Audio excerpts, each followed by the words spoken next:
the one guy that got me, encouraged me to make the wrong statement about the Quran. That guy, so when I got exonerated from that thing, he really came after me later. And then he was clever. And in one class, he stood up and he said, I think I finally understand what you're doing, what you're saying. And I said, good. And he said, you're trying to communicate the love of God to us. That's what you're trying to do. And I said, yeah. And he said, so is it, am I right in saying this? God's love is demonstrated through the death of Jesus. Isn't that really the message? And I'm like, wow, yeah. And he said, and he stood up in the class and he was walking towards me and he said, and so once we're convinced of the love of God, we can embrace that love and receive that love through Jesus. Yeah. He goes, I just want to tell the whole class what I think of that love. And I said, great. And he spit on me. And he said, I think it's a ridiculous lie. And he spit on me. Well, in that culture, if you spit on a prophet, they would kill you. You wouldn't even get out of the room. They would kill you. Because they did public punishment all the time with criminal. And so a couple of the students jumped up because they were going to defend me. And I said, no. What would Jesus as a paradigm do in that situation? I mean, everything inside of me would have, wanted to like finish that guy off. And here's the perfect. This is the raccoons and the dogs. It was an invitation from the enemy to do something. That's what it's, because the enemy invites as well as God. And wow, I wanted to, and my students would have backed away and protected to let that happen. They would have done it for me. And the Lord said, I'm inviting you not to do this because it's a trap. So easy to fall in. Defend yourself, protect yourself. And so I didn't. And my students were ashamed of me for not doing anything about it. Wow. It was one of the hardest things I've ever done.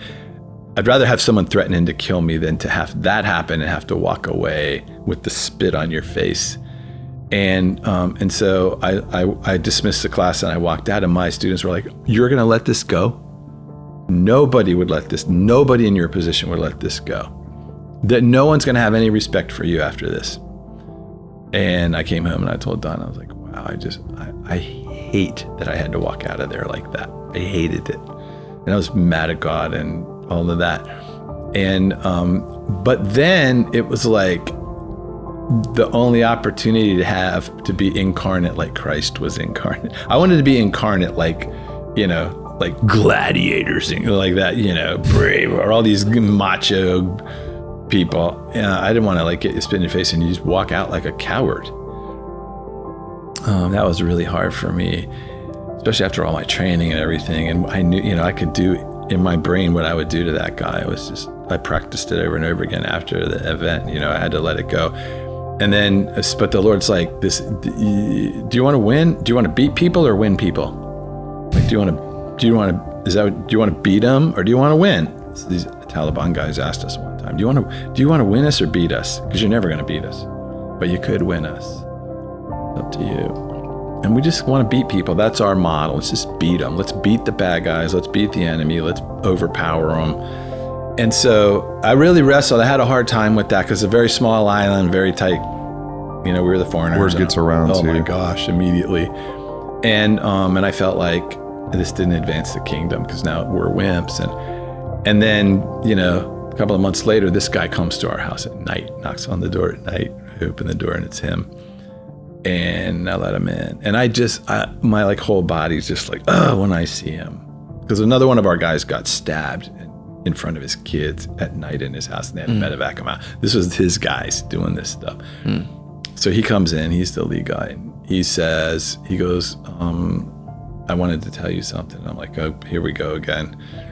Or I thought maybe God sent him by himself at night so I can just what I wanted to do. Nobody can see. Yes, God. And so he says, I wanted to tell you that I got a scholarship to go to Singapore for some honors. He's a very smart guy. And he said, and I said, congratulations. And he said, but I can't, I don't have any money to get to Singapore. And he said, I came to ask if you would give me the money to go to Singapore to take this scholarship. Otherwise, I won't be able to get it. And I said, what about the brotherhood? And he goes, yeah, they wouldn't. We don't do that kind of thing for each other. He said, but I thought you would. And I said, and then I just started the nurse. I'm cussing her around, and she, hi. The next day, like she has some kind of mental memory problem. Like she's never met me before. Like she remembered it no more.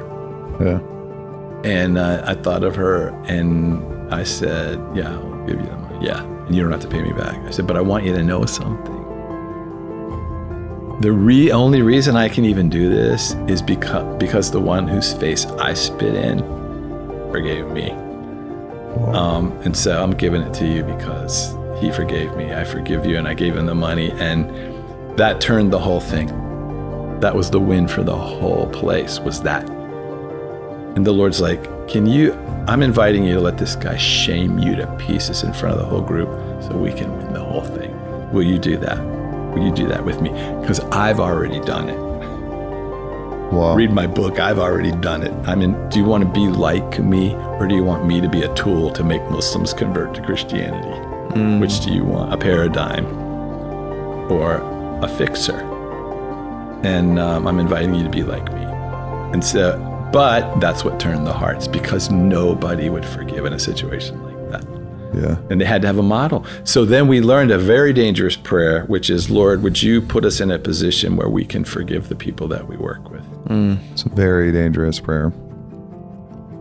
But that's what he did. Yeah. Let me demonstrate forgiveness to these people. That's incredible.